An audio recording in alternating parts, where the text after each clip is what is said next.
Good morning, everyone, and I now call the Committee on Small Business to order. Without objection, the Chair is authorized to declare a recess of the committee at any time. I now recognize myself for my opening statement. I want to say welcome and thank you for being here for today's hearing, A Voice for Small Business, how the SBA Office of Advocacy is cutting red tape. I want to thank our witness, Dr. Casey Mulligan, the Chief Counsel of SBA's Office of Advocacy, for appearing before us today. This hearing comes at a critical time for small businesses nationwide. Main Street endured inflation, burdensome regulations, and rising interest rates at the hands of the Biden-Harris administration.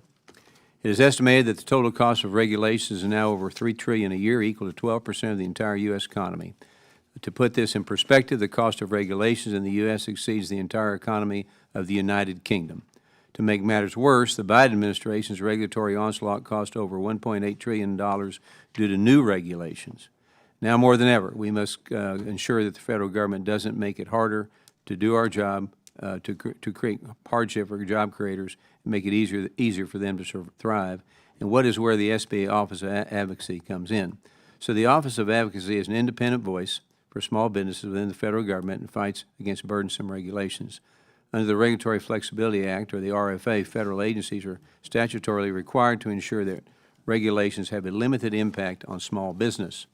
However, last Congress, this committee investigated agency compliance and, simply put, agencies skirt the law and end up implementing a mountain of crippling regulations on Main Street America. Despite their best efforts, the Office of Advocacy lacks the legislative authority to hold the agencies accountable for ignoring the RFA, and that must change. Under President Trump, the Office of Advocacy has been pivotal in repealing burdensome, misguided regulations. This includes their work with FinCEN to roll back the burdensome beneficial ownership information reporting rule. I'm happy that so many of my colleagues are dedicated to fighting crippling regulations, including those who have joined my bill, H.R. 796, this 1071 repeal to Protect Small Business Lending Act, which was reported favorably out of the Committee on Financial Services. So I genuinely hope that the hearings like this will show how important it is to remove regulatory barriers that stifle American entrepreneurship, which should have bipartisan support. I look forward to discussing how we can strengthen the Office of Advocacy's role and how Congress can give it tools it needs to continue advocating for Main Street. I want to thank you, Dr. Mulligan, again for being here today. And with that, I yield to my friend and distinguished ranking member from New York, Ms. Velasquez. Good morning, and thank you, Chairman Williams, and welcome to the committee, Dr. Mulligan. The Office of Advocacy plays a unique role within the federal government, serving as the independent voice of small businesses and promoting the concerns of small firms before both federal and state policymakers. Advocacy's important work, when done in a thorough and independent manner, as the Congress intended, can help prevent well-meaning rules from unintentionally harming small competitors. Small businesses need a strong advocate right now. Over the past year, small firms have lost government contracts, experienced supply chain chaos, and endured a constant state of confusion amid President Trump's tariffs, rising prices, and avalanche of policy changes. Manufacturing jobs have fallen every month since April 2025, extending Trump's losing streak that cost 58,000 jobs. I would like to enter into the record a Wall Street Journal editorial entitled, "Where Are Those Manufacturing Jobs?" The op-ed contends that tariffs are the primary factor leading to job losses and the broader decline in the economy. That is why it is important to have an independent office that will serve as a strong and credible voice for small businesses within the administration, not one that will echo whatever the administration wants to hear. I have concerns over the growing lack of independence between the Office of Advocacy and SBA, particularly in light of SBA initiatives that task advocacy with cutting $100 billion in regulations and setting up a deregulatory strike force. That is not the role of an independent office, but one more akin to a political arm of the administration. This administration does not fully understand the long-term costs of rolling back regulations in pursuit of short-term gains. It is important to understand the full picture. Regulations can benefit small businesses, and the unchecked removal of regulations can increase uncertainty. We have heard testimony time and time again that smart, well-crafted regulations provide clear rules of the road for small businesses, offering certainty and ensuring that they can compete on a level playing field. Smart, well-crafted regulations promote innovation, especially in the energy and manufacturing sectors. With that said, I understand certain regulations can be onerous and difficult for small employers to comply with, but deregulation is not the answer. The chainsaw approach will roll back important safeguards and cause uncertainty for small firms. Thank you, Mr. Chairman, and I yield back. Gentlelady yields back. I will now introduce our witness. Our witness today is Dr. Casey Mulligan. Dr. Mulligan is the Chief Counsel of the Office of Advocacy at the U.S. Small Business Administration in Washington, D.C. Dr. Mulligan is responsible for representing the independent voice of small businesses before federal agencies, Congress, and the White House, and brings a deep background in economic research. Prior to work at the SBA, Dr. Mulligan served as the Chief Economist on the White House Council of Economic Advisors from 2018 to 2019, where he provided economic analysis on federal regulatory initiatives, healthcare, labor markets, and tax policies. Dr. Mulligan earned a Bachelor of Arts from Harvard University and a Ph.D. in economics from the University of Chicago. I'm looking forward to our meaningful conversation today. And are you a golfer? Got a mulligan? Yes, sir. A couple times on the first tee. I got you. Okay. So before recognizing the witnesses, I'd like to remind you that your oral testimony is restricted to 5 minutes in length. If you see the light turn red in front of you, it means your 5 minutes has concluded, and you should wrap up your testimony. If you don't keep going, you'll hear this, okay? With that, I now recognize you. We're glad to have you here, Doctor, for your 5-minute opening remarks. Chairman Williams, Ranking Member Velasquez, and members of the committee. I'm honored to discuss advocacy's role in cutting red tape for small businesses. My testimony does not necessarily reflect the views of the administration or the SBA. The Biden administration finalized 12,000 rules that would cost almost $6 trillion with a T. Against that backdrop, President Trump was elected to stop the, quote, ever-expanding morass of complicated federal regulation, close quote. He directed agencies to identify regulations that impose undue burdens on small businesses. Advocacy is well positioned to help agencies follow that direction. During my nomination hearing, I committed to meet small businesses where they are. I've done so together with our regional advocates who gather small business perspectives nationwide and bring them to policy discussions here in Washington. For years, small businesses burdened by regulations remained silent, fearing retaliation. Now they tell advocacy that this administration is the first to listen and understand. One even said advocacy, quote, quite literally saved Christmas, close quote. We also helped cut foreign regulation. When Canada blocked a U.S. firewood manufacturer's exports, we coordinated with USDA, state, and Congress to resolve it. Shipments resumed, making it America's only exporter of that type of firewood. Agencies and the White House offices have increasingly come to advocacy for input on regulatory policy. The office has flagged approximately 300 regulatory issues for this administration where deregulatory action would help small businesses. Many of these rules are giving large organizations an artificial advantage over smaller ones. Take the outpatient prospective payment system that pays hospitals more for the same services than it pays independent physicians. Small businesses also flagged the proposed OSHA heat rule. It would impose sweeping, one-size-fits-all, and often absurd requirements on workplaces where heat is above certain temperatures.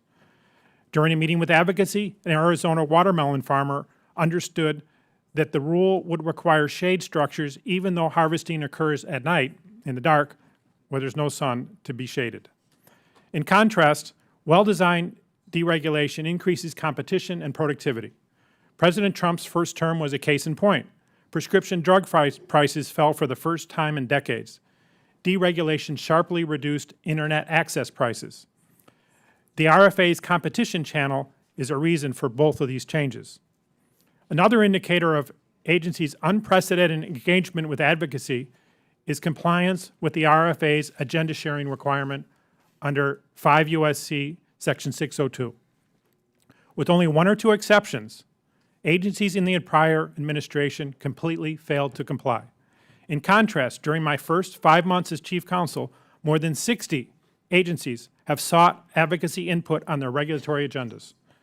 This is an increase in compliance of at least 3,000%.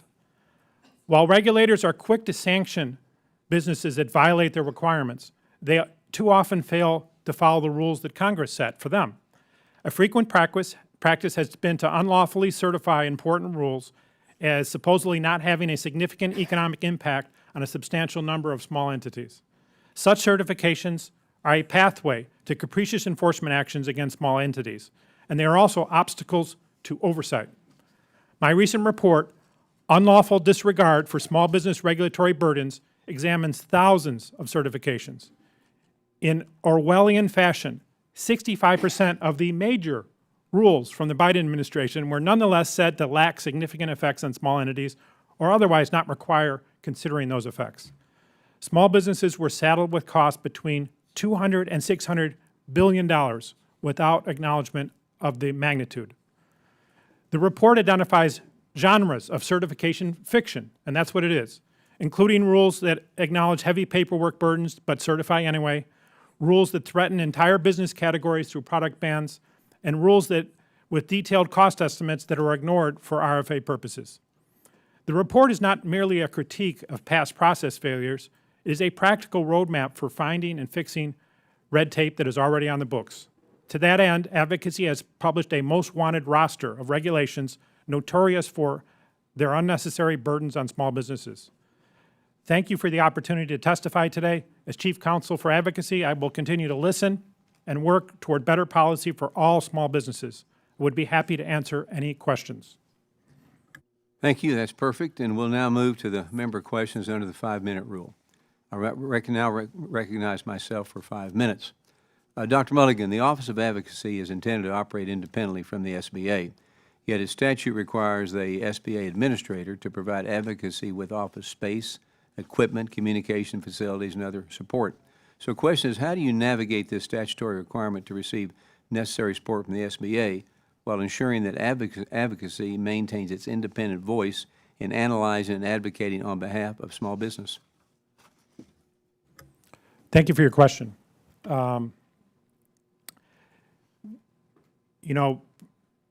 My testimony and my reports have documented that the red tape problem is massive. And one office is not enough, and President Trump has a number of offices really making great contributions, the Office of Management and Budget, the National Economic Council, and my landlord, you might say, the SBA, is another one. And they're very much, the administrators hearing from small businesses, hears about these red tape problems, and really is a great partner. And I welcome great partners whenever I can get them. In terms of setting the direction for the office, that comes from me. I have the only hiring authority. I mean, Congress is very clear that the administrator does not need to consent or approve my hires. And of course, especially in my office where we don't have machines and things like that, the people are everything. So the hiring decisions are really crucial for putting together a great team to advocate for small businesses. As we said today, the Office of Advocacy was created to be the voice for small businesses in the federal government.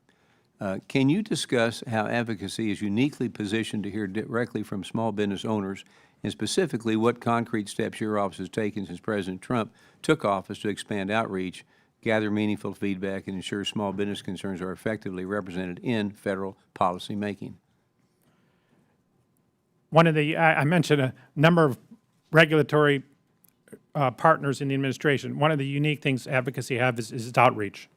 A significant fraction of my staff is not in Washington. They don't have an office or a desk here. Every day they're out listening to the small businesses. And one of the things that we did, I believe we set a record with no close second place in filling the regional advocate positions, making sure there was somebody in place there. And we put together quite a training program for them, and they're very well integrated with what we're doing here in Washington. So that outreach is crucial to the whole mission of advocacy and really to having good government here. This committee has sounded the alarm on many of the burdensome regulations from the Biden-Harris administration. Regulations like 1071 rule, beneficial ownership reporting requirements, and the independent contractor rule added unnecessary burdens and costs to Main Street America. And advocacy has taken proactive steps to fight back against many of these regulations. So my question is, can you tell us about those efforts and how advocacy will continue to identify and remove burdensome regulations? Thank you for your question. The first step always is listening to the small businesses, and they raise with us every one of those rules that you mentioned. I suppose you've heard from your constituents about them as well. And the next step is we communicate with the agencies we don't make the rules at advocacy. There's other agencies that make them. We communicate with them and let them know what we've heard. One thing that's been really a blessing in this administration is often before I can do that, they're coming to advocacy and saying, the different cabinet agencies, hey, what are you hearing from small businesses? How can we do better with our regulations? And so a number of agencies, including some that you mentioned, really approached advocacy. And we were ready, based on our outreach, to let them know what small businesses are experiencing. Let me go quickly on my last question. The Regulatory Flexibility Act is supposed to provide critical protection for small business. And last Congress, the committee's investigation found that agencies often skirt requirements and enact costly regulations to the detriment of small businesses. So quickly, what factors limit advocacy's ability to ensure agencies are complying fully? Well, I suppose in the prior administration, that the administration itself wasn't very supportive, and President Trump has been very supportive of what we're trying to do, and that's a big reason why we had the 3,000% increase in compliance. If you want something more robust, when President Trump's no longer our president, I think some statutes like the ones you mentioned, the Prove It Act, I think would be helpful. Well, thank you for that, and I now, my time is up, and I now recognize the ranking member for 5 minutes of questions. Thank you, Mr. Chairman. Dr. Mulligan, the Office of Advocacy an independent office? It is the Office of Advocacy, and we refer to Is it independent? Just say yes or no. The word independent is not in the statutes. We call ourselves an independent voice in the executive branch for small business. Did you circulate to the Office of Management and Budget, White House, or Small Business Administration for clearance, your testimony? No, they get it the same time that you guys get it. Congress intended that the Chief Counsel have a great deal of latitude and not be a yes man for the agency. Prior to being confirmed, were you working as a senior advisor on economics to the SBA administrator reporting to her chief of staff, yes or no? I don't remember the title, but yes, I did work in a role Okay, thank you. in her side of the office. Yeah. In my view, this is a direct conflict of interest for a nominee to an office which is statutorily required to be independent of the SBA. Moving forward, will you commit to representing the views and interests of small businesses even when those views directly conflict with or oppose actions taken by the Trump administration? Yes or no? I already do that. I'm sorry? I already do that, yes. In December, the Wall Street Journal editorial board warned that tariffs are contributing to manufacturing job losses. 58,000 jobs since January. Have you conveyed these concerns to the White House, and what response have you received? Thank you for your question.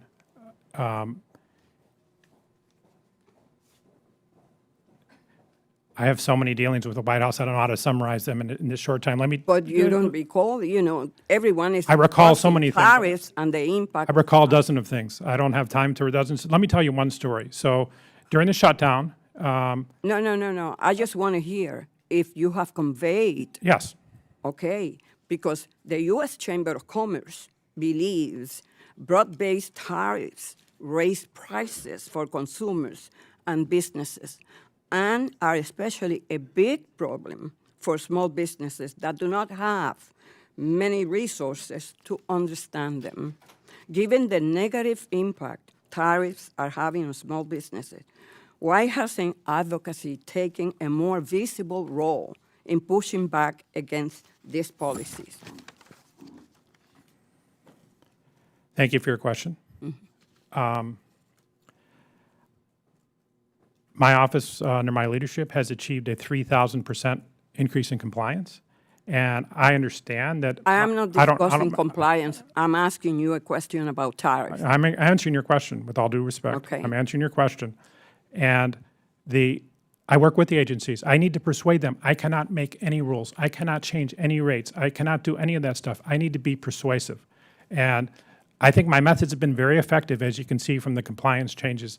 I understand that you're recommending some different methods to persuade. That those aren't my methods, and that's not what I'm doing. Okay, so Chief Counsel, in your book, You're Hired, you state that tariffs are taxes. Do you believe that tariffs are taxes, yes or no? Tariffs are a revenue source. President calls them external revenue as opposed to internal revenue. And his policy, and I was there in Milwaukee in the summer of 2024, helping him, get that to be on the platform. I asked you a yes or no answer It's a based revenue on source. what you wrote in your own book. The platform is different than the policies that we had in the first Trump administration. We are discussing the impact of tariffs on small businesses and consumers. You stated in your book that tariffs are taxes, and now you're President providing Trump's a different policy- interpretation. No, it's not a different interpretation. It's a different policy. President Trump's policy, and it's very clearly stated in the platform. Anyone can read it right now.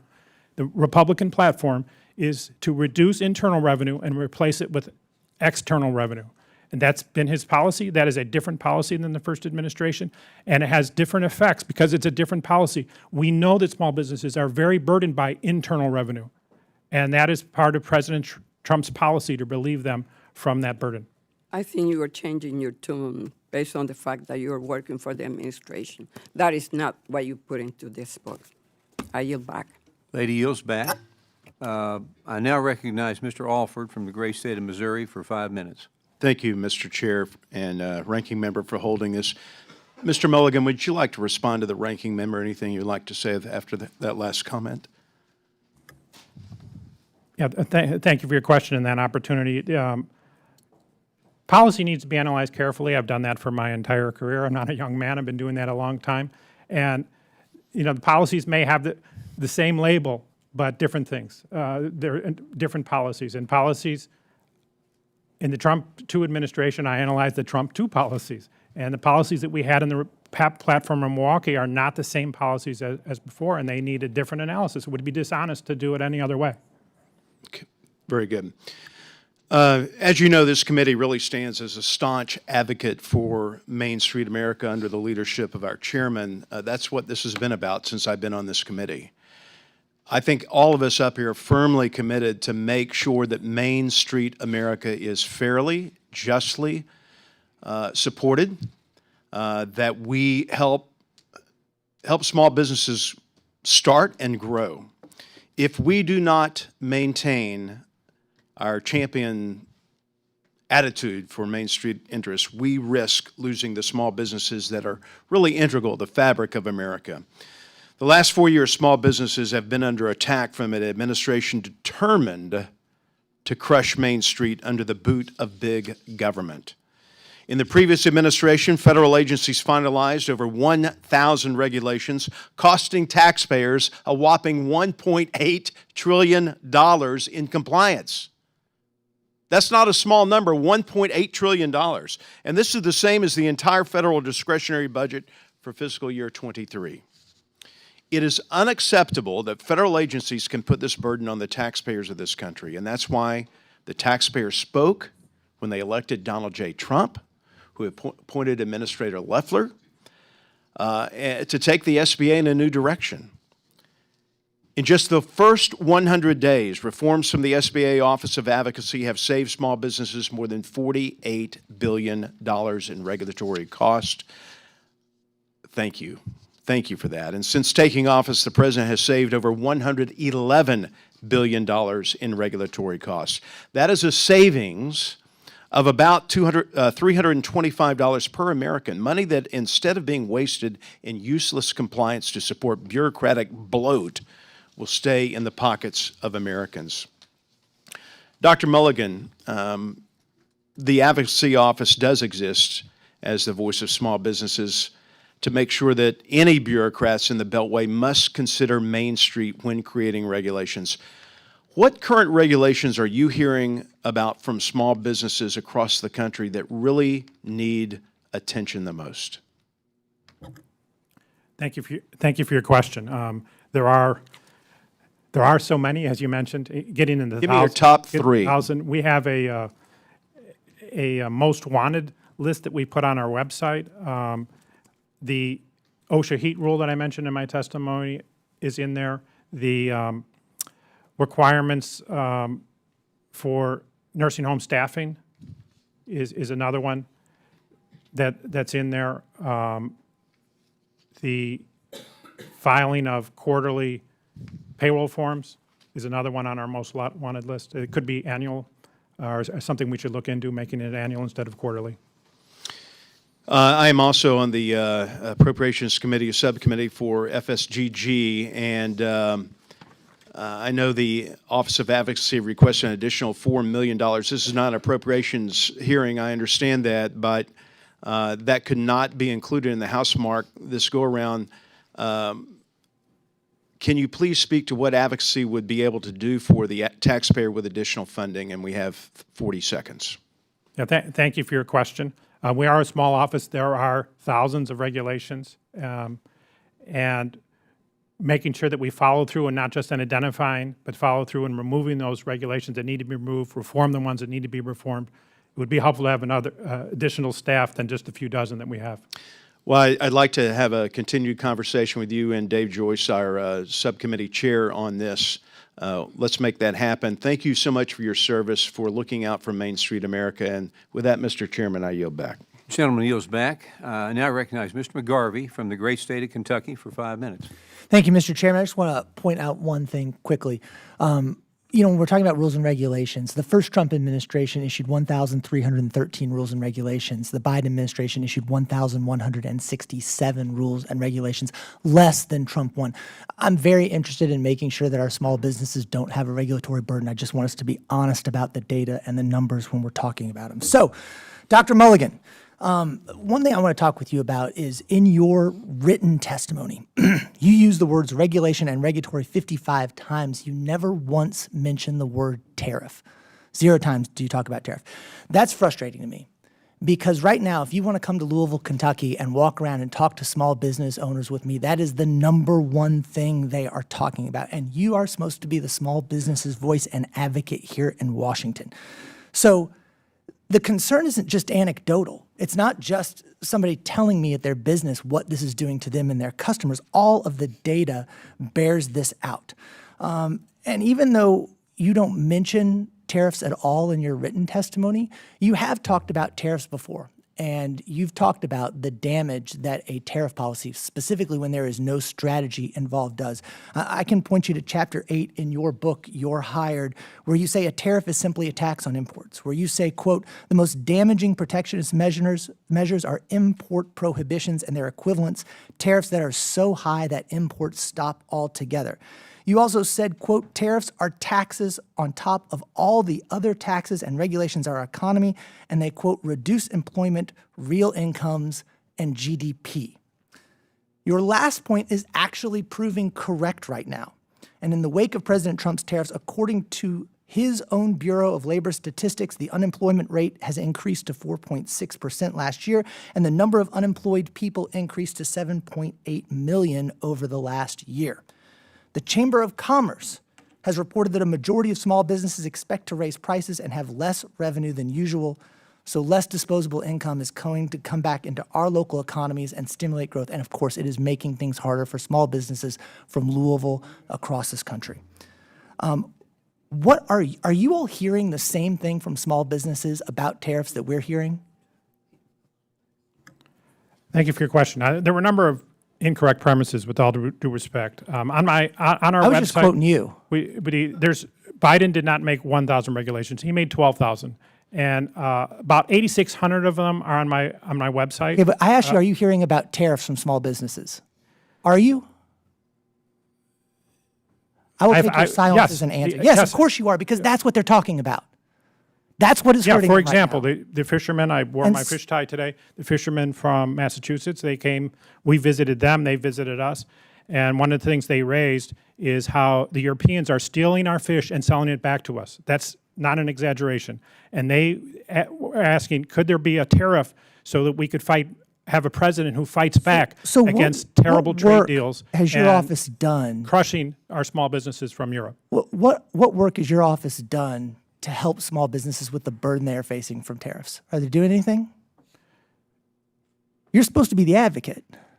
You're right. I am the advocate, and my job number one is I listen. What have you done? Because we've got limited time. What have you done?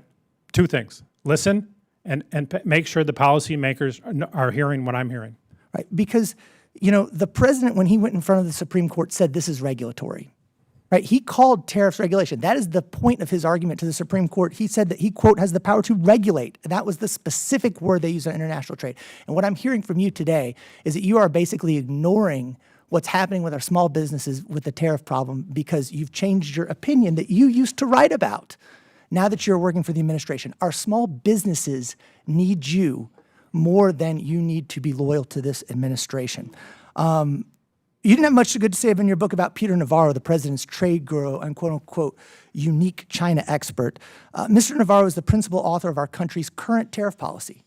You called him, these are your words, you called him boorish and double-dealing. You wrote that you were, quote, stunned by how misinformed he was in policy discussions. You accused him of economic illiteracy. You even pointed out that he was so out of touch that he went around Capitol Hill making a big stink about a bill, and I'm not making this up, that he named the FART Act. Setting aside your personal differences with Mr. Navarro, you seem to have diametrically opposed views on tariffs and what he does. Do you think he's the right man to be leading our trade policy right now? Thank you for your question. It loaded in a ton of Quotes. false premises. Quotes. They're called quotes. A number of quotes that you quoted from that book were about Ronald Reagan's policy. If you look at that chapter that you're quoting from, there's a picture of Ronald Reagan next to a picture of Donald J. Trump.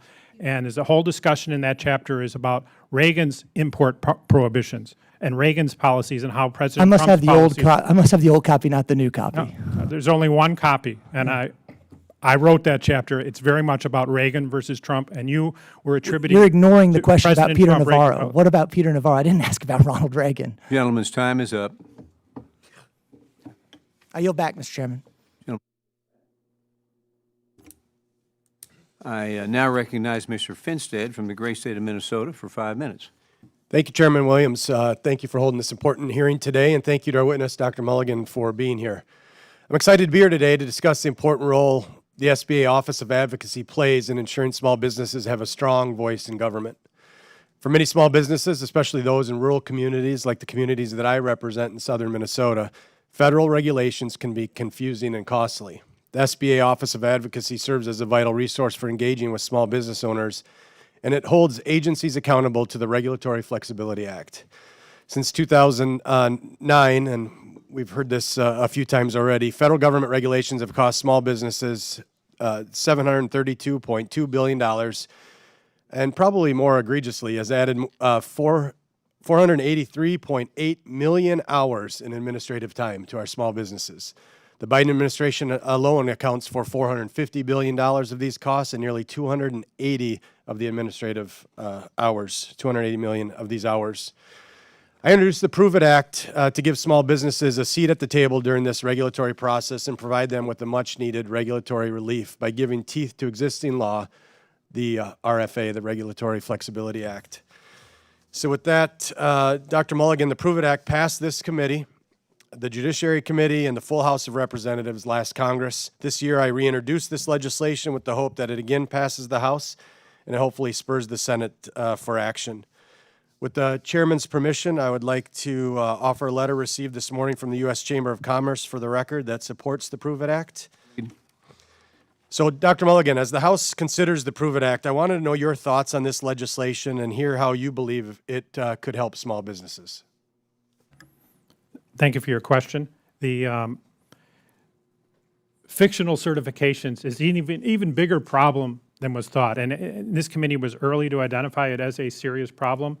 And legislation such as the Prove It Act is directly trying to solve that problem. And that's a problem that needs solving. If we don't solve it, in this administration, President Trump's extremely supportive of small businesses, but he's not always going to be our president. And after that, I think we need some legislation to prevent these fictional certifications. If fictional certifications continue, we have several problems with that for small businesses. Number one, it undermines the regulatory review process. So that protection for small businesses to be able to go back and look at old regulations and take them out when they're outdated, et cetera, will be undermined.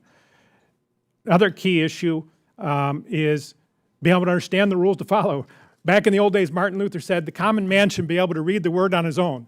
Well, we have something like that in the federal government, small entity compliance guides. But the agencies avoid that through these false and fictional certifications. And last but not least would be, particularly for some of these special agencies like EPA, that when you have a false certification that the Prove It Act would prevent, it bypasses the panels and the great feedback we would get for small businesses and make better rules. The ranking member talked about well-crafted rules. The way to craft them well is to listen to the small businesses. Thank you. It's probably a simple yes or no, but Dr. Mulligan, you understand that small businesses, 95% of the businesses in my district are small businesses. We're talking mom and pops, 10, 15, in some cases 2, 3 employees. You understand that they don't have time day in and day out because at some point in the day, they're the CFO, they're the CEO, they're the janitor, they're the mechanic, they're the cook, you name it, they're doing it all in that day. You understand they don't have the time to keep up with the thousands upon thousands of regulations that a big bloated government puts onto our small businesses. You get that, right? Yes, I do. All right. So a tool like the Prove It Act is something that will provide opportunities for common sense to prevail for our small businesses again. So how would the Prove It Act aid your office to influence or challenge agency rules that underestimate their impact on small businesses? Well, the Prove It Act gives additional role to small business voice, maybe delivered through the Office of Advocacy, in terms of questioning these fictional certifications and going ahead with a rule that acknowledges the cost that it creates and helps with the compliance and finding alternatives, less costly alternatives of achieving the same goals. I appreciate what you do. Thank you for being here today. And Mr. Chairman, I yield back. Gentleman yields back. I now recognize Ms. Sculton from the great state of Michigan for 5 minutes. Thank you, Mr. Chair, Madam Ranking Member, and Dr. Mulligan for joining us here today. Great to have a fellow Midwesterner in our presence. The topic of the day is tariffs. How do we combat the terrible impact that tariffs are having on our small business? You are here because we are looking to you to help us protect small businesses. I have here 5 different letters that I would like to enter into the record from small businesses across the country who reached out to this committee desperate for help to try and combat the devastating impact of this administration's tariffs policies on their small businesses. One small business owner, Lynn Fletcher O'Brien from McLean, Virginia, wrote in, and she actually used, and people here use the words, they're targeting us, they're attacking us.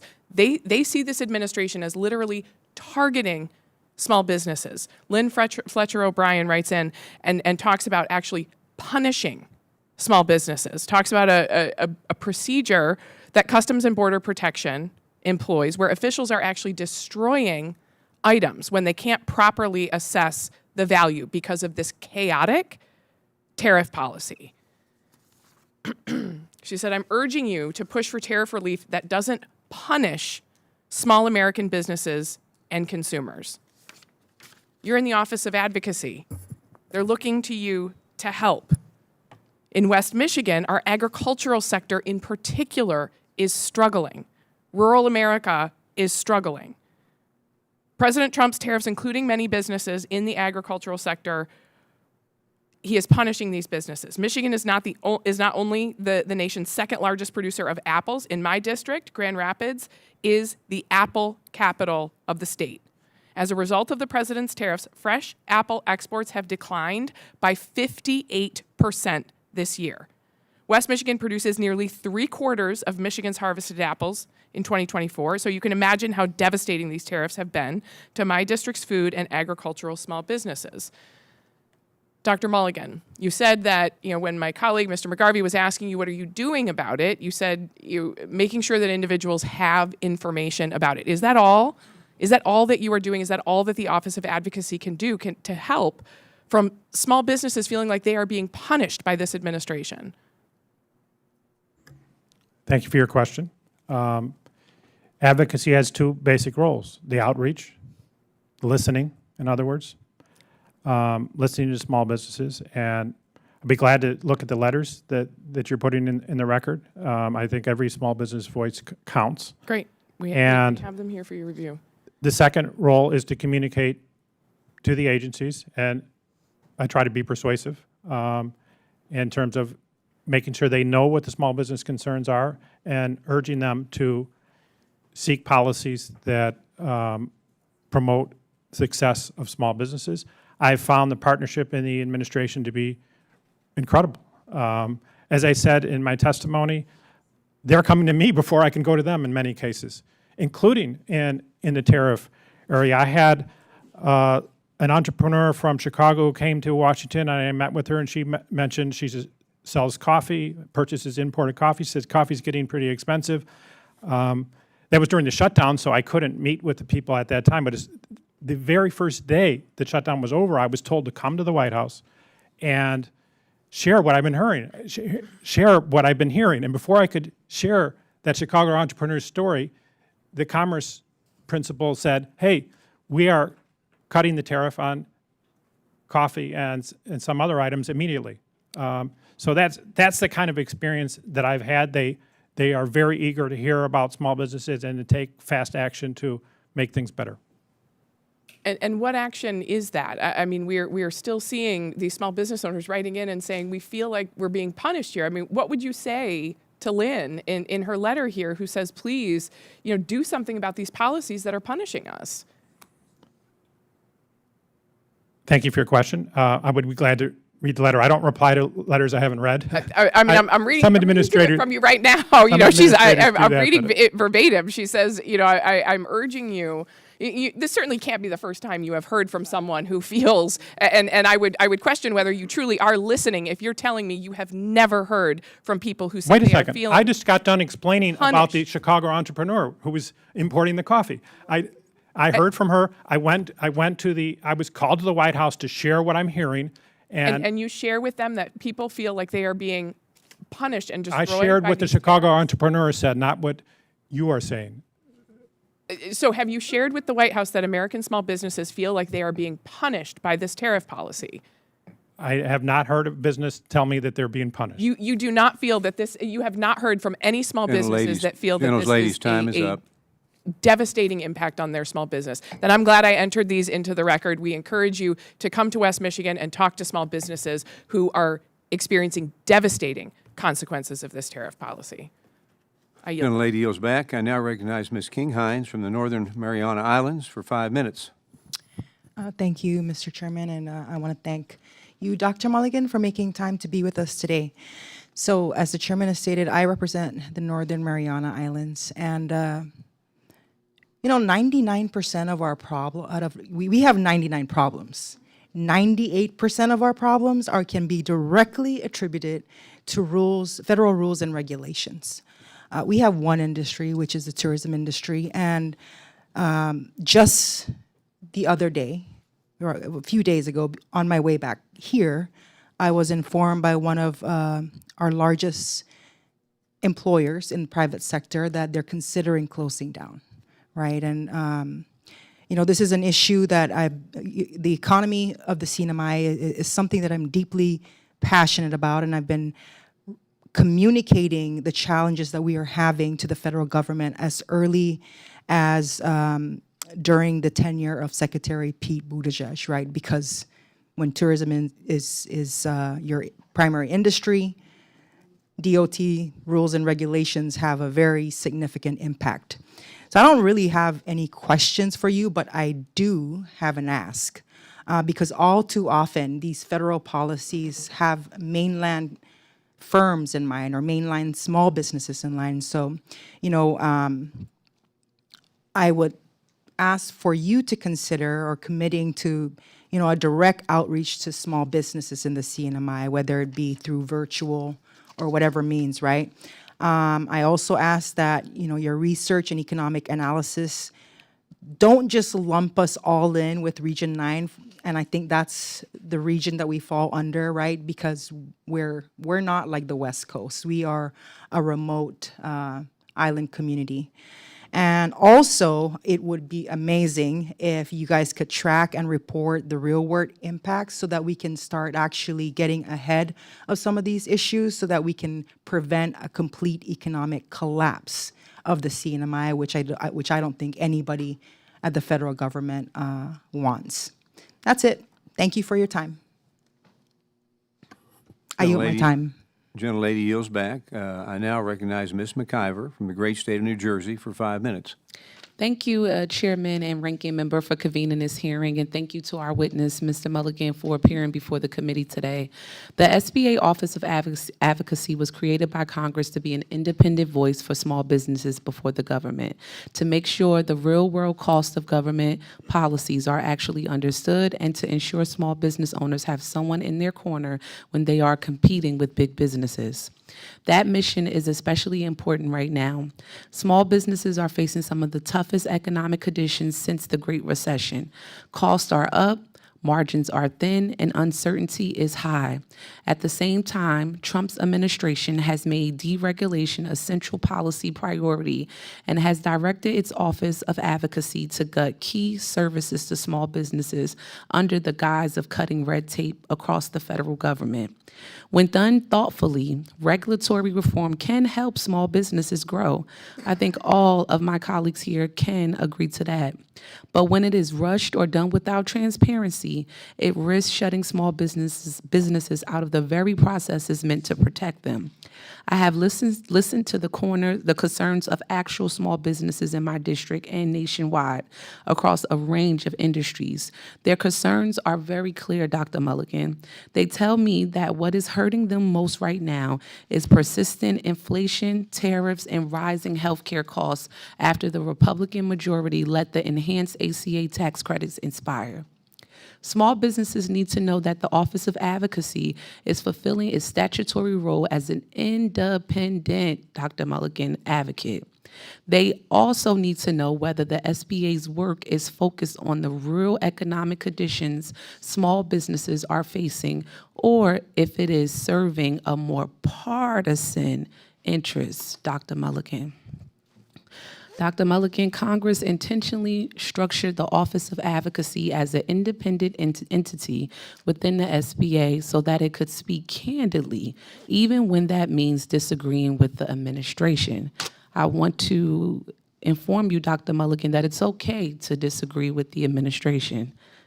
Will you certify here that you did not have to clear the statements you made here today by any organ of the White House, especially the Office of Management and Budget and SBA? Thank you for your question. As I mentioned earlier, the OMB, Office of Management and Budget, they get a copy of my testimony at the same time that this committee does. That's your answer? Yes, I would not call that clearing. That is a courtesy copy. Guess what, guys? I'm going to the Hill. I'm going to be part of a hearing, and here's what I'm going to be saying. Did you have to get approval? Yes or no? No, I did not get approval. I sent it to Dr. you Mulligan. before they could Dr. Mulligan. possibly open their mouth Dr. and comment Mulligan, on the that's thing. when I say your name, that means I'm reclaiming my time. How can America's small businesses trust you to speak truth to the administration when you couldn't even speak to us here today without their approval? Well, that's loaded with false, thank you for your question, but it is loaded with false premises. I did not need their approval for my testimony today. Dr. Mulligan, can you describe clearly on the record how you define independence in your role as chief counsel and what concrete safeguards are in place to ensure your office's positions are not directed or constrained by this administration? Yeah, thank you for your question. The Office of Advocacy was really blessed with special statutes from Congress. They're so special, I have them laminated. I carry them with me you everywhere. obviously have a lot of things laminated right there in front of you. So actually, this is the only laminated thing in front of me. Well, you have all your statements there. And these special statutes include being open during the shutdown. That was special. If you want to call that independent, that's fine. It's not in the statute, but the hiring authority, it used to be in the old days, to hire people, the chief counsel needed the consultation and approval of the administrator. That's no longer true. I have that in my laminated statute. The reporting rules, that there should not be clearance from OMB and the other federal agencies. That's another special rule that the office has, and we appreciate that, and we follow that. Mr. Mulligan, that concludes my questions. I will say that that question specifically should not need a laminated document for you to respond to. With that, Mr. Chairman, I yield back. Gentlelady yields back. I now recognize Ms. Van Dyne from the great state of Texas for 5 minutes. Oh, thank you very much. And Dr. Mulligan, I want to appreciate your testimony today. You have a really important job. I mean, I'm listening to my colleagues on the other side of the aisle, and man, it sounds like you have the most important job for small businesses in the government. Like, your job is to be the massive advocate. Can you tell me a little bit about your predecessor in your position? Since this is such an important job under the Trump administration, and everybody on my Democratic colleagues recognize the fact that this is such an important job, that small businesses have this advocate voice. Can you tell me about your predecessor? Thank you for your question. We have an empty chair right here. That's what it was for 9 years. President Biden didn't even bother to nominate somebody for this. I think it's an important job. I enjoy doing it, and I'm blessed that President Trump asked me to do this job. Well, I recognize that, and I recognize that we've finally, realized that we need to have a voice for our small businesses, because it seems like during the 4 years of the Biden administration, they got absolutely crushed. How many additional regulations did you say that the Biden administration put on our small businesses? If we just count the final rules that were published in the Federal Register, it's 12,025. 12,020, 4 years. And what was the cost of all those? I mean, there's so many, it's a little bit hard to say, but my best estimate is for the entire economy, $6 trillion with a T. Wow. Okay, and that crushed small businesses, right? Because they're at a disadvantage when you're looking at corporations. Because corporations actually can have like an entire regulatory agency or an entire regulatory department, a division. Small businesses don't have that. So they're relying on folks like you to be able to say, look, when we have these regulations that we think are little that are coming out of these agencies, this can crush us. I mean, it's averaging, what was that, $50,000 an employee is what the small businesses were having to pay in addition to during the Biden administration. It is absolutely astonishing to me that after the previous four years of that administration, that we are finally having advocacy from our Democrat colleagues for small businesses. The $1.8 trillion that they added. We're hearing about tariffs and crushing the economy. I'm sorry, what was the GDP growth last quarter? Thank you for your question. I believe it was 4.3% annualized rate. Wow, okay, and we finally have wages now that are outgrowing inflation, right? So this is great for our small businesses. And the unemployment that they were talking about, what sector was that unemployment in, the increase in unemployment? It's the public sector, right? It was government jobs, right, that we had lost. But in the private sector, didn't we see an increase? Didn't we see more small businesses hiring? Yes, that's correct. I mean, one very important statistics that we're seeing is new business applications. They were skyrocketing in 2025. to historic levels. We've never seen something like that. A lot of people say, including the previous administration, that those sort of applications, employer identification number applications, are quite an important predictor of future employment growth. So it seems like this administration actually gets it, that we're helping on the tariff side to make sure that our small businesses are able to compete globally, that we're helping them on the tax side with the One Big Beautiful Bill and the 199A on pass-through, recognizing that we want them to be able to compete with corporations. And then I actually have a bill that was passed off the House floor. It's the H.R. 2965, the Small Business Reduction Act of 2025. And basically what that says, it's a bill that any new rulemaking by the SBA is at no cost to small businesses. Now, it's not saying that you can't have additional regulations as necessary, as needed, but what it does say is you're going to have to cut some that are duplicative, that are unnecessary, that don't even reflect the intent of the law. Can I ask you how we can make that permanent, that we can actually codify the decrease in regulations on small businesses, and how do we create like a systemic culture of regulatory discipline where agencies will have to review with regulatory scrutiny? Yeah, thank you for your question.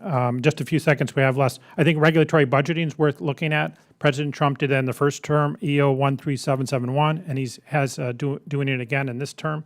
That's something that could be in the statute that Congress could be involved with, not just setting the money budget, but also setting the regulatory budget.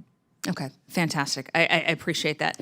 What has your office, in like the 10 seconds that you've got, what would you say are the top 3 things that you've gotten accomplished since you've been here?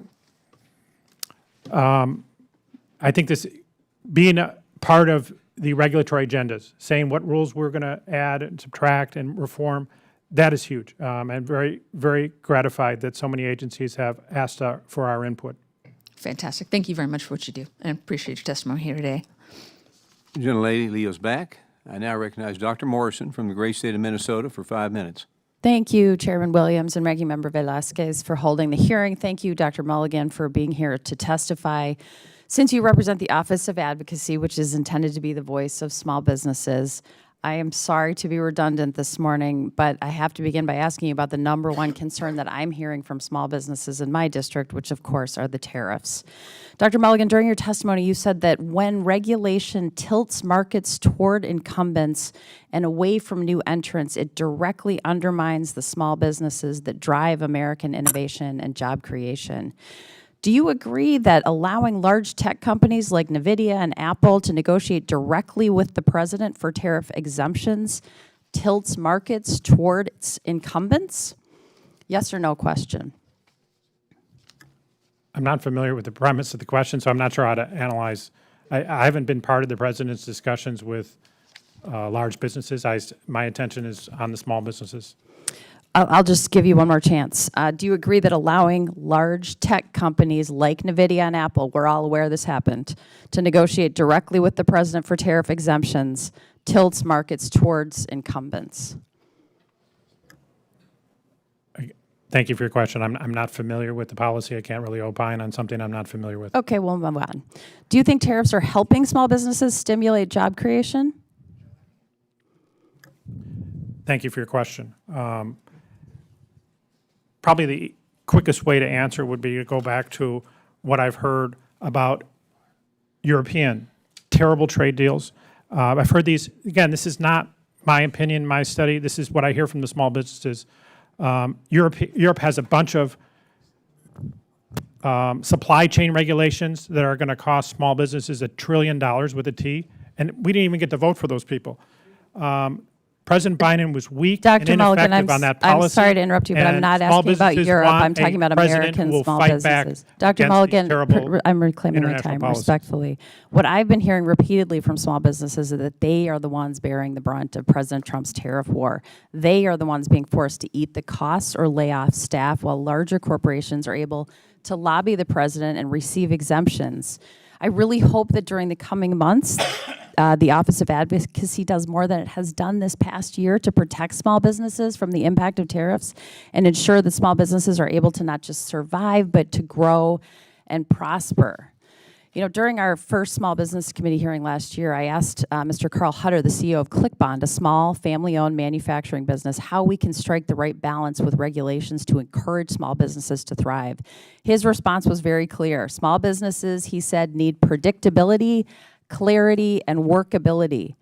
Dr. Mulligan, during your time here today, you've made it clear that this administration has a very ambitious deregulatory agenda. In other words, we're going to see, and we are already seeing, a great deal of change and uncertainty in the regulatory space. What is the Office of Advocacy doing to help small businesses navigate the uncertainty deregulation brings with it? Thank you for your question. We have our Constitution, and presidents serve 2 terms at most, and so That's a relief to the hear. executive branch turns over.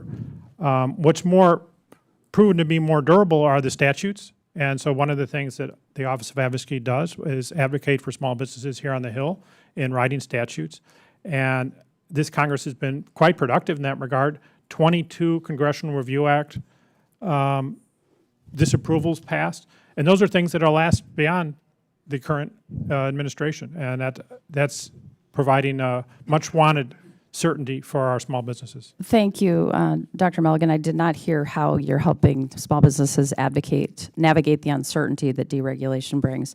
But one final question. I'm a physician by trade, so I am very familiar with the pain and frustration caused by administrative burden.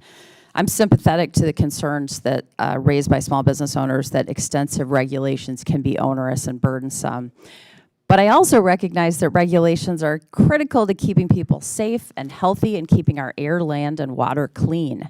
I hope we can all agree that finding that right balance between protecting Americans' health and safety while ensuring that small businesses can flourish is a goal worth pursuing. In the midst of the Trump administration's calls for deregulation, what steps will your office take to ensure there is that balance struck between this deregulatory agenda and protecting the health and safety of our small business owners and their employees? Thank you for your question. Yes, the balance is quite important. You need to listen to the small businesses. The false certifications are not achieving balance. That's ignoring costs and pretending they don't exist. You can't balance something that you're ignoring. So no comment on the air, land, and water. No, there is a balance between the mission. This is in the RFA itself, the mission of the regulatory. Thank you. I yield back, Mr. Chair. I now recognize Mr. Downing from the great state of Montana for 5 minutes. Well, thank you, Mr. Chair, and thank you, Dr. Mulligan, for being here today. I represent Montana's 2nd District, Central and Eastern Montana. Very rural, and small businesses are very vital to our rural communities. And being somewhat of a glutton for punishment, I come out of the private sector. I've run a lot of small businesses in everything from manufacturing to distillation to securities to insurance to manufacturing. And I've personally seen how heavy-handed and unreasonable regulation can stifle growth and make it difficult, especially in small businesses, in being successful. And a lot of that, if you're boots on the ground watching how everybody cares about bad actors, everybody cares about protecting consumers. I always say bad actors are bad for industry. Nobody wants bad actors in their business. And so the thought that, deregulating is going to, create this, petri dish of bad actors, I think is misplaced. We do need to have reasonable sideboards, but we also need to allow small businesses to be successful. And, one of the things that caught my attention here is about raising the barrier to entry for competing in an industry and how that's different between larger companies who can manage the costs and the administrative burdens caused by this regulation, and Main Street really can't. And Dr. Mulligan, in your testimony, you mentioned this artificial advantage the government regulation creates for large businesses over small ones. Can you elaborate on the negative impact this artificial advantage has on economic innovation? Yeah, thank you for your question. I think a vivid example that's worked out in some detail in a letter I sent to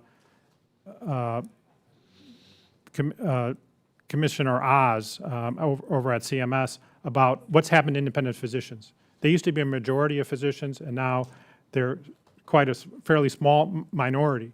And a lot of these regulations that we're discussing are part of the issue. The fact that the big hospitals, when they employ the physicians, they get extra government money that the independent physicians don't. That's been a factor in driving down the capability of independent physicians to stay in their small business mode. Right, right. By the end of 2024, the Biden administration had imposed $1.8 trillion in regulatory costs on American businesses. In your view, how much has the regulatory environment changed since President Trump's swearing in, and what impact has it had on small business? Yeah, thank you for your question. It's been a 180-degree turn, such a huge change. I mean, there was so much regulation. I think $6 trillion is the best estimate that we have of the Biden regulations, just 4 years worth of them. And now there are some new regulations coming out, but a lot more regulations being taken away. You know, what's been the impact on small businesses so far? I think it's been over $100 billion reduced costs as a result of President Trump's agency's actions. Well, thank you. And under your leadership, in what ways has the Office of Advocacy influenced rulemaking under the Trump administration in support of small businesses? Really, the two steps I like to talk about is listening. We continue to listen. That's my favorite part. I learned so much talking to the small businesses and hearing what they experience, and then relaying those experiences and trying to put it in practical terms for the agencies. You know, here's some rules you should look at. Here's what the small businesses are saying about the reasons to reform those rules. Right, thank you. Well, I really appreciate your testimony here today. And on that, Mr. Chair, I yield back the remainder of my time. Gentleman yields back his time. I now recognize Mr. Cisneros from the great state of California for 5 minutes. Thank you, Mr. Chairman, and I want to thank you and the ranking member for holding this hearing today. Dr. Mulligan, in your response to the ranking member's letter from November, you declined to answer her question about the number of submissions related to tariffs because it was not in the scope of the hotline.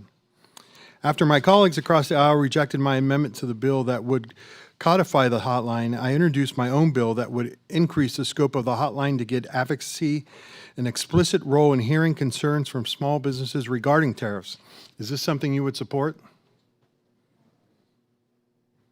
Thank you for your question. I haven't been able to read your bill. I'd like to study it before declaring my support or resistance. Well, it's a simple question, right? Would you support the hotline reporting the information on tariffs? That you want to take a bigger concern in that?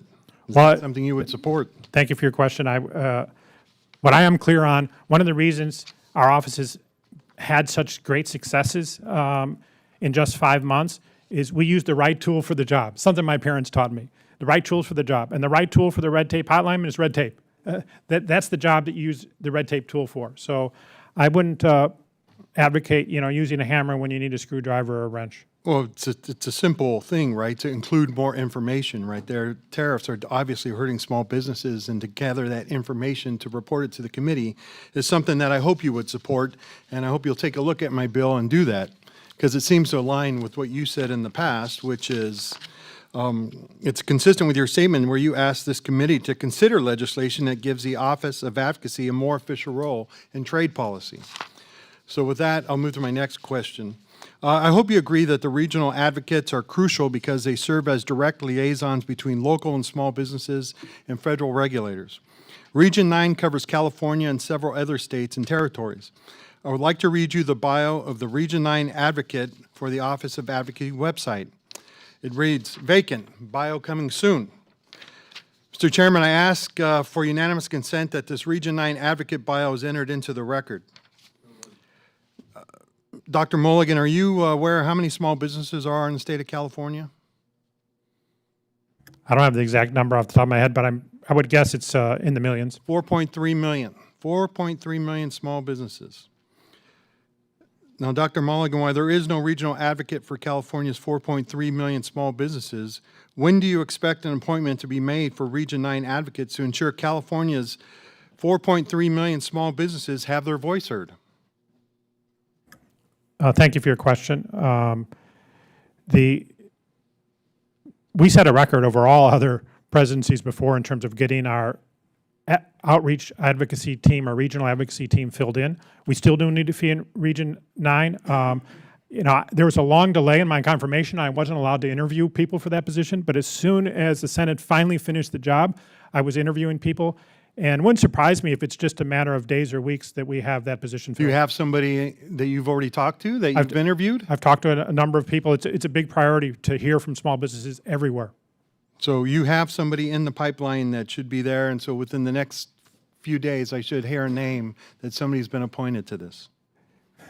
There's a lot of red tape in hiring people, so it's hard to commit to a day, but it is a priority, and I interview, and I'm pushing. Well, I guess we're here to hear about cutting the red tape, so how do we kind of make this, do you make those cuts so that you can make this? Look, I served in the previous administration, I know what it takes, and I know how it can be difficult sometimes, but this needs to be a priority, right? And this is like California has 4.3, and that's not including the other states in the region that add businesses to this too. And they deserve to have an advocate for them that is supporting them. You know, and we've had previous discussions before you came on board. It just did not seem to be a priority of this administration to put somebody in charge there. And look, we've seen numerous times where the president has singled out California because it does not support him. And so I hope you are arguing or telling the administration to look beyond the political disagreements and that we need to support our small businesses and we should have a Region 9 director and that they start making this a priority. And with that, Mr. Chairman, I yield back. Gentleman yields back. I now recognize Mr. Muser from the great state of Pennsylvania for 5 minutes. Thank you, Mr. Chairman. Thank you very much, Dr. Mulligan. Appreciate your testimony. Appreciate the idea of, well, getting to know you better and working with you. I, too, am a small business advocate. I think we all are up here, and it's quite important, to say the least. You know, recently the NFIB put out some data that, and of course they've got tens of thousands of members, that small business optimism is way up, almost 10% since last November. So over the course of a year, or November of 23. So over the course of President Trump's first year, we're up in optimism over 10%. And that's largely due, let's face it, to the taxes that all Republicans voted for in the 199A. Without that those tax reductions, small businesses' taxes would have gone up 25%. Approximately, maybe slightly more in some cases, depending upon level of income being earned. And that's enormous. I mean, many small businesses, of course, said they would be out of business if that weren't the case. Yet all Democrats felt it was in their interest to vote against it.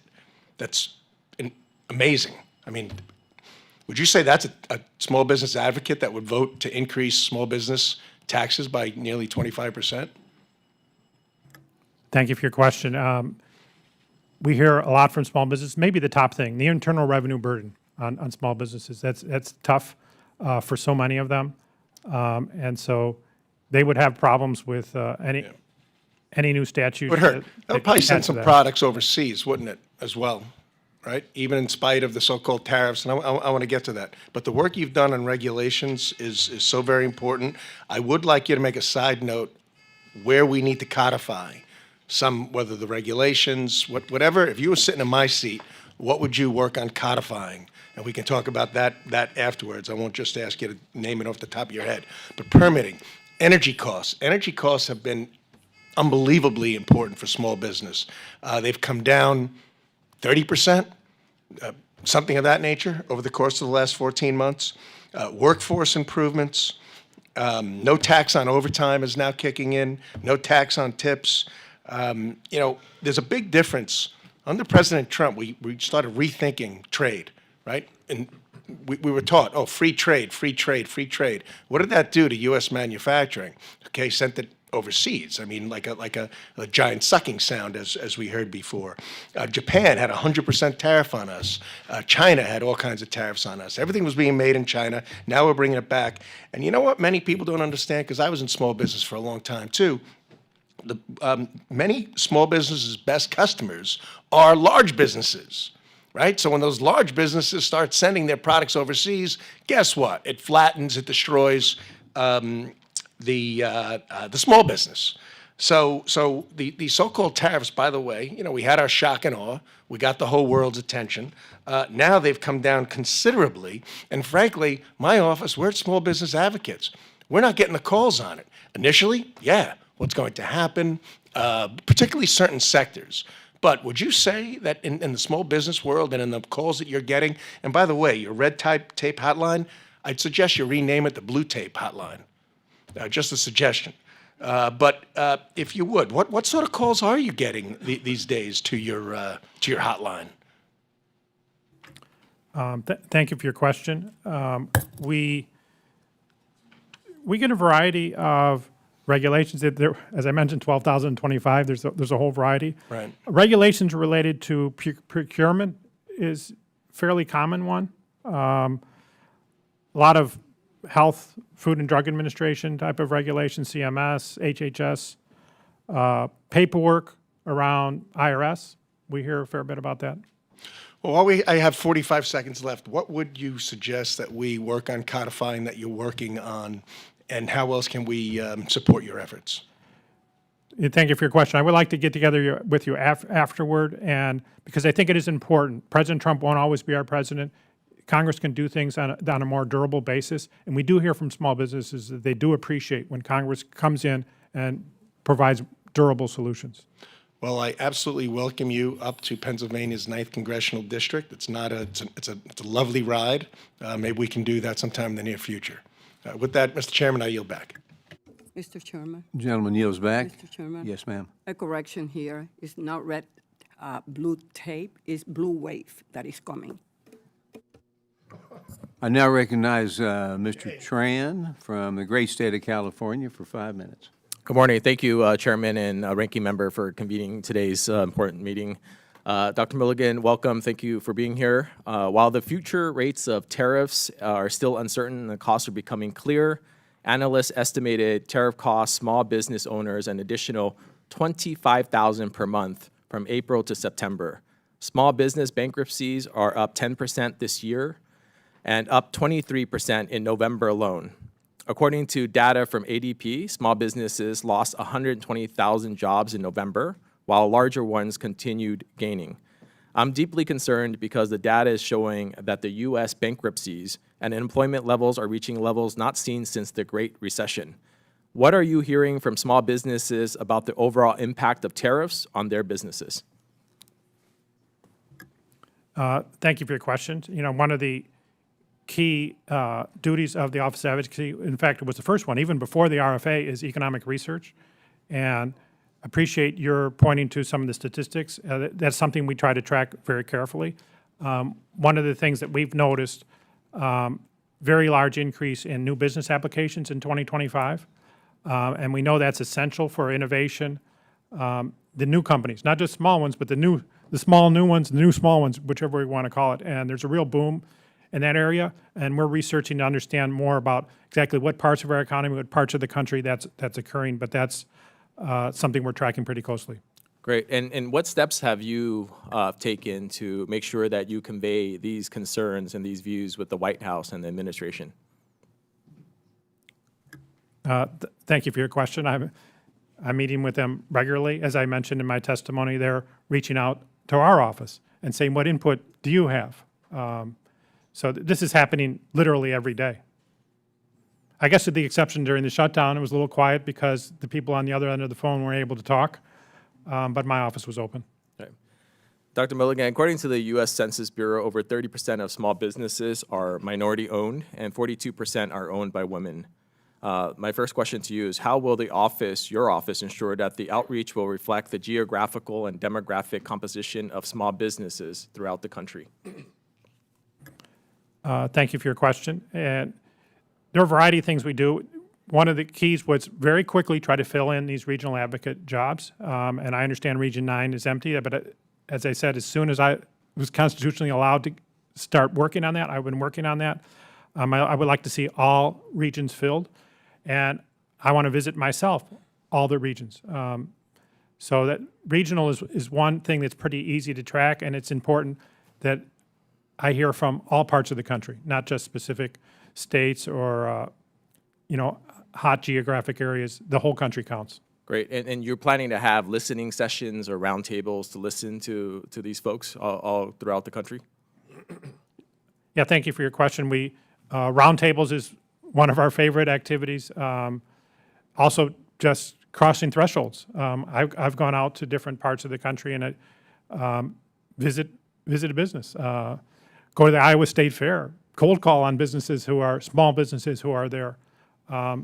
So we try to use all the tools that we have because, again, that's something that a lot of the other agencies in Washington don't have, this outreach. So we need to do outreach well, and I appreciate your interest in it.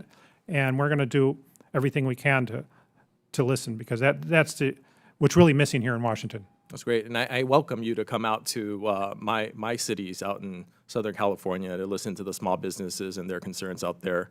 Then my final ask of you is, can you commit to providing this committee with a breakdown of your outreach efforts, including location, participant types, business sizes, sectors, and demographics, so that Congress can evaluate the effectiveness of your outreach and determine whether you are meeting the needs of the entire small business community? Thank you for your question. I'd be very happy for the entire committee to be aware of what regions we're making contact with. Thank you, Dr. Mulligan. And with that, Chairman, I yield back. Thank you. Gentleman yields back now.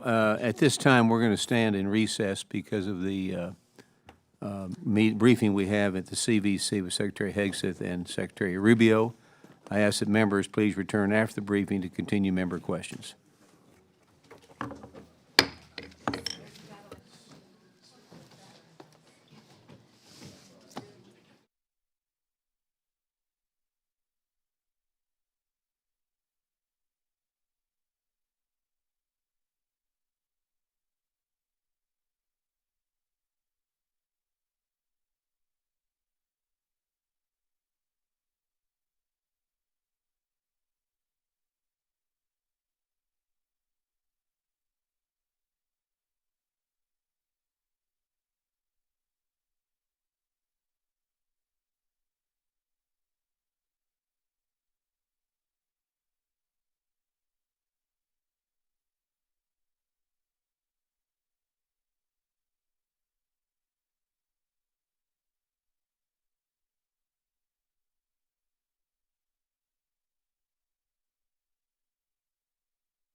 everybody for hanging in there with us. We'll now resume member questions under the 5-minute rule, and I now recognize my friend from Maryland, Mr. Olszewski, for 5 minutes. Thank you very much, Mr. Chairman. I want to thank you, our ranking member, and Dr. Mulligan for today's conversation. I also, as I mentioned, Dr. Mulligan, want to appreciate your outreach to our Maryland fishermen. I know you mentioned the tie earlier in the briefing, so I do appreciate your outreach to us on that important issue. I'm going to actually open my remarks this afternoon by acknowledging that I'm a Democrat who's willing to admit that it was wrong and it was a mistake for the Biden administration not to name someone to fill your role in the past. And I think it's important that members of our own parties are willing to do that. So just as I'm willing to make that admission here, I know that we don't have as many members on the other side of this recess, but I think it's really important that Republican members of this committee and this Congress also be willing to acknowledge when there's a disconnect or disagreement with the Trump administration. And so I just want to put that on the record. And I say all that because I know I often hear from small business owners who are impacted by misguided regulations that limit their ability to thrive in this economy. So we're looking for even the smallest of ways that we can make progress together. And unfortunately, the Trump administration has, in many places, made costs go up. And not necessarily in small ways, but in massive, crushing ways. As we talked about earlier, tariffs was a huge issue we were discussing, and the Center for American Progress estimates that between April and September of 2025, small businesses paid about $25,000 more per month for imports compared to those in the same period of 2024. Tariffs on key commodities like steel and aluminum have added new layers of red tape, not fewer. And while I appreciate the outreach on the fisheries, this is an area where I feel like the Office of Advocacy could do better to substantively address these issues. Moreover, tariffs, as awful as they've been, are sadly not the only problem. The Republican majority of this Congress, with the full-throated support of President Trump, sat on the sidelines as tax credits to keep health care affordable expired. Now, why does this matter? It matters because half of all adult enrollees in the Affordable Care Act marketplace either own a small business or work for one. The Republican resistance to addressing these health care costs have led to, on average, a 75% increase in premiums. That's over $4,750 for the average American family. It's why I hope that my colleagues this week will join me in voting to roll back this short-sighted Republican tax on hardworking Americans and small businesses by extending these credits. Students at the University of Maryland School of Business recently came together to survey the impact on federal policy changes on the Maryland business economy.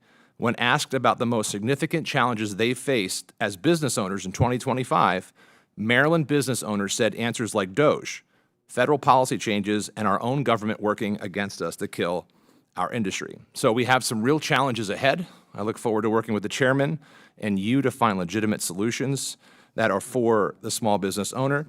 Chief Counsel, I know earlier you mentioned advocating for businesses. I guess my first question is, what, if anything, has your office done to calculate the impact of tariffs on small businesses? Thank you for your question. And the two big steps I've been engaged in my first 5 months are, number one, listening to the small businesses, wherever they are, whatever they have to say, and then communicating that to those who make the rules. My office doesn't make the rules. So do you have anything quantified, though, that you're using in terms of advocating for those small businesses? A project, I've only been here 5 months. One of the projects I've been quite interested in is the revenue burden on small businesses. Believe it or not, there's not a summary statistic of that, and we've hired some very good people to work on that. We're not finished yet.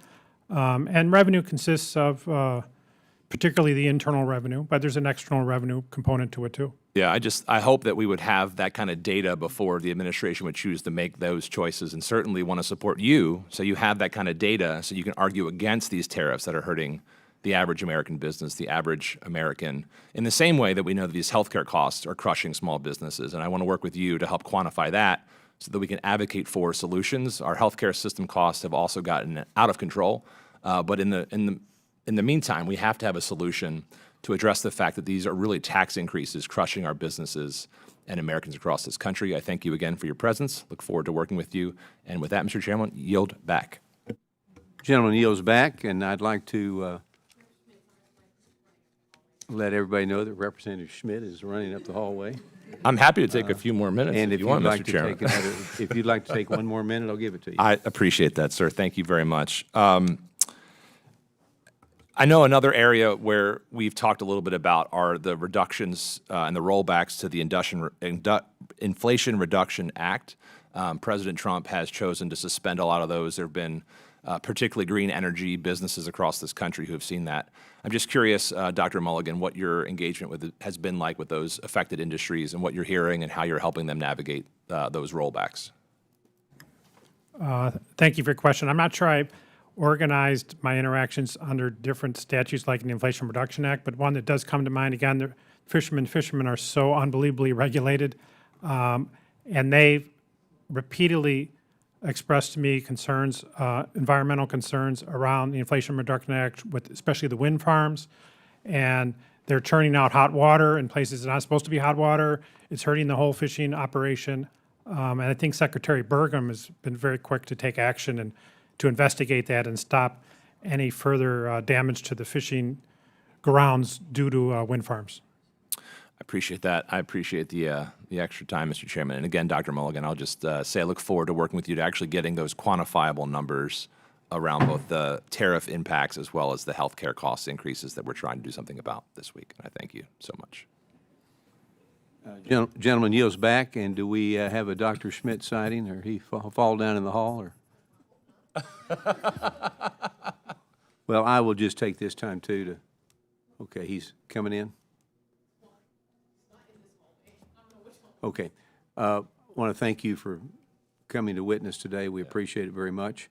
I'm a small business owner myself. I'm in the car business back in Texas, and regulations and all the things what both sides have talked about today are damaging to the industry, and we appreciate you continuing to speak up and fight for us very much so.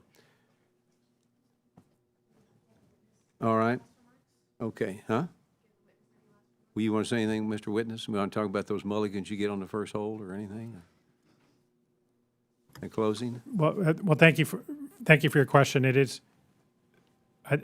small businesses are very appreciative that now there's bipartisan agreement that the advocacy is an important office and the chief counsel role needs to be filled, and they are thrilled that I'm out there with my people, listening to them. They feel heard. They feel like this is a real opportunity for change.